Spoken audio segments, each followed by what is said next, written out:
I'm finally back in city conservation, and I think this might be my favorite build yet. All the views in this gorilla habitat are some of the best that I've ever made before, so stay tuned and see how I made it. Well, welcome back, everyone, to City Conservation Center. Hope you guys are all having the most wonderful of wonderful days. My name is Leaf, and it's so great to have you guys back here. Oh my gosh, I know, tell me about it. I've not done like a speed build in weeks. And yeah, I'm really sorry about that. Lots of personal stuff has happened. If you guys want to read a little bit more about it, you could just check out the community tab. I don't really want to talk about it in videos if that's alright, but you guys can look over there for pretty much all the information that you might need in order to kind of justify my disappearance. But I am back now, and it's so wonderful to be back. I just needed to take some time for myself and for my family, but that was really it. But now I'm super excited to be back here. I'm super excited to be building again, and I'm super excited to build for gorillas. So yeah, I'm finally building for the gorillas in Planet Zoo. In case if you guys are new to the channel, I've never built for these guys before, so I'm very excited about that. So essentially what we're doing over here is kind of taking an amalgamation, I'm not sure, about all the gorilla habitats that I've seen in the past. Luckily, I was able to see 3 gorilla habitats this year. I was able to see them in Miami, which we don't really get too much reference of in this build, but we do get a lot of references to my favorite gorilla habitats. Both the Bronx Zoo gorilla habitat, as well as the Franklin Park Zoo gorilla habitat. Franklin Park was actually just able to refurbish their gorilla habitat, and it looks so awesome. I really suggest you guys, if you're in the area, just to make the trip out there, just to check it out, because it really is such an incredible place. Really underrated zoo, in my opinion, but also very overrated. I don't really know. Franklin, we would honestly do pretty good doing like a zoo podcast or something for like this channel. I feel like that'd be super fun. Which, speaking of this channel, thank you guys so much. This is the first video that I've recorded since we've hit 10,000 subscribers, so I need to thank you all for that. I'm gonna be having like a bit of a special video for that, just like a nice little sentimental video once I actually do get to that point. Maybe that'll come out before this, I'm not really sure, but we'll definitely do something for that. We'll celebrate, we'll do everything. We'll just look forward to that. We should probably talk about what I'm doing right here as well. I'm using the faux tree pieces in order to create this kind of mud wall kind of texture. Not really sure, but I connect that over here with the Wimba tree, I believe that is. And it looks really awesome to begin with. I'm taking a lot of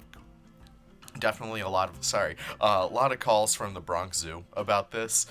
Bronx Zoo's kind of Congo section is easily one of my favorite parts about that zoo, and it's just so incredible to see. So I really wanted to take a lot of cues from that one, if that makes sense. So we're having all these beautiful vista points, very much inspired off of that zoo. And really working them into the environment. And you can see I'm also doing a lot of different stuff in there as well, utilizing like the roots and stuff. We'll get there when we get there. But what I also wanted to do was kind of decorate the exterior of the habitat.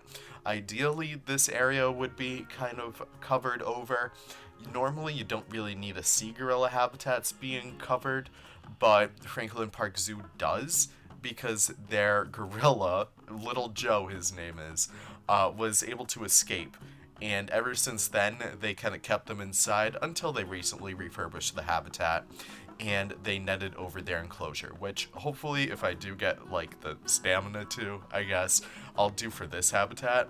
But for the time being, it's kind of implied. I have like all these beautiful kind of what do you call those, kind of like support beams throughout the zoo, which you'll see in just a little bit. But that's kind of what I'm working with over there. And what I'm also doing throughout here is doing a lot of faux rock work. This, I'm definitely taking inspiration from Franklin Park Zoo. Their rock work on the interior is so incredible within their jungle dome, and it's just the most inspirational thing ever.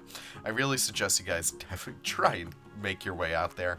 Into Bronx too. I know Bronx is pretty much like the more famous one, but Franklin Park is pretty good. It's one of the best in New England. I still prefer Roger Williams just because of consistent quality and a little bit of sentimental reasons. But definitely make your way out to Franklin if you can. That I'm not being paid by Franklin Park Zoo, by the way. This is very much hashtag not an ad. But making our way out throughout here, I'm also doing a little bit of kind of minor climbing frame stuff over here. I think I used just Goron's climbing frames for the rest of the habitats. And I'm also doing this nice big cave section, and you can see that I'm using all these pieces. The thing that sucks about these is that they're all climbable. So yeah, the game lags a lot whenever I place one down. Luckily, the footage is sped up around like 700 times speed, so you don't really see that, but every single time I place a piece, I need to wait a little bit, so I can't really go as fast as I can before. And that just multiplies once I do this interior section. Right over here, you can see a little bit of the lag right there. You can see it with like the cursor. But overall, it's really worth it because it turns out to be such a beautiful cave area that we kind of just decorate minorly. We kind of throw like a tent in there. Nothing really too insane, but I thought it was a really fun thing to do nonetheless.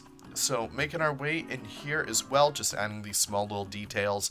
Normally, I would say that's pretty good as is with those faux tree trunks, but making our way throughout here with those rocks, the faux tree, not the faux tree rocks, but just the normal faux rocks from the aquatic pack really help give it a little bit more of a natural vibe. And I figured we need it to be a little bit more natural. The Congo section of the Bronx Zoo has this beautiful, very squishy mulch texture, very much like a playground set, if you guys have ever stepped on one of those. So I use a lot of those throughout here, and I kind of use that for that reason, because that's definitely like kind of the material you would get in sort of these areas. It's both a way to keep the guests safe as well as give off a natural vibe, because you don't really want them walking on like dirt paths and stuff like that. Usually they'd get pretty wrecked during the rain, especially in like New York City, where you get like a lot of like rain pour and stuff like that, where you're working with a very changing environment.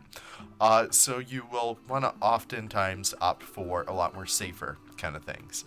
What I'm also doing throughout here as well is working on the actual building back here, the actual holding space where the gorillas. I don't do an interior, guys. I'm sorry if you guys are new here. Interiors scare me. Interiors are some of the scariest things you could ever imagine, so I don't actually build them for the most part. I think the last two videos I did work on interiors, but that's like once in a blue moon for me, so don't get used to that kind of stuff. What I also do throughout here is just make sure that the view from the glass tunnel actually looks pretty good when you're looking up there. Making sure that it looks pretty good in all angles, just making sure that this feels as natural as possible, because that's the number one thing I want to do with this gorilla habitat. It's immersion. And as you're making your way throughout the glass tunnel over there, I really want you to feel very immersed in this section. And that's what I try and do with the rest of the foliage throughout here. The foliage really helps to hide like all the guest pathways and stuff like that. That is something I really love to do. So making our way throughout here and using trees, using shrubs, bushes, even the bracken too, just to help bring out the vibe a little bit more, is something I always think is super important whenever you're working with stuff like this. So adding a few more trees, making sure that everything is nice and lush, and we kind of make our way throughout here. And I do apologize if you guys are looking for like the full speed build of this. I realized I did a lot of this off camera.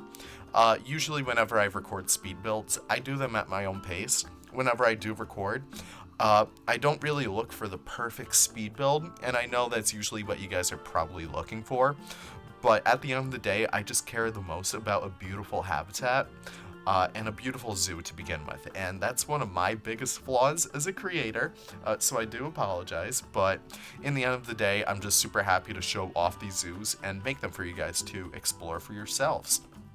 So making our way throughout here and adding as many beautiful bushes as we can, just trying to keep this area feel nice and bright. And I think we do a pretty good job at that. We also pay attention to very small details.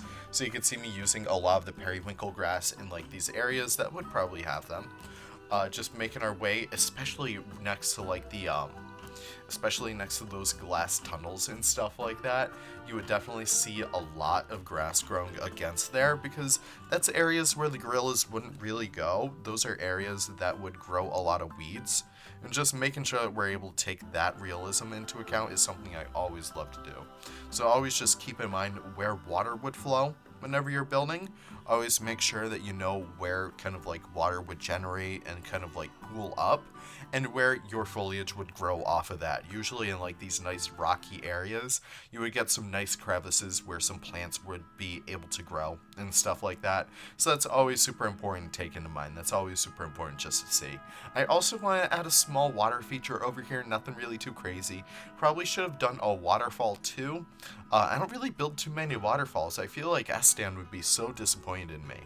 But making our way throughout here, I just really wanted to have it feel a lot more natural, especially in the Congo, where you're in literally a tropical rainforest. You would have a lot of water kind of like generating in that area, so I wanted to make sure that we include at least a little bit of that in there. I'm not really sure if gorillas would want to swim all that much in water, but that's just something I wanted to include nonetheless, and we kind of cover up that area to the right. And yeah, I should probably talk about the fact that we have 3 different holding areas for the gorillas. I didn't really mention that just yet, but that is usually just to help split up family groups.